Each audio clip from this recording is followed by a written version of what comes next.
RBC na natin yan bago tayo maunahan. Kasi baka maunahan tayo. Kunin na natin yan. Pahinugin na lang natin sa ating ating kusina. Ay, atigas. Ayun, nalaglag na siya. Matigulang na naman niya. Tanggalin na natin. Kasi baka unahan tayo. Tigulang na naman to. Pahinugin na lang natin sa sa kusina. Yung malalaki lang kunin natin. Tapos sa likod meron pa. Ayan. Kunin na natin kay yung bulaklak nga hindi pinatawad eh. Hinalungkat. Hindi naman nila inano dito, kaya lang natakot ako baka nila matuklasan.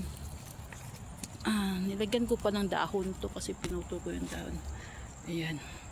Ayos na yan. Pahinugin ko na lang sa puno.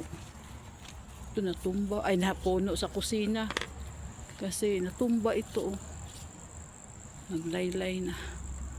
Kaya pahinugin ko na lang sa aking kitchen. Ayan. Ayan, ito hindi pa to pwede. Pwede na rin siya. Hindi na yan lalaki. Kunin na natin bago tayo maunahan. Ayan, naghilo-hilo na pala tong isa. Ayan. Tapos kunin natin na rin natin itong cherry tomato. Ayan, cherry tomato na yan. Kunin na rin natin kay nako. Ayan. Ay, kinuha ko tapos meron palang Ayan.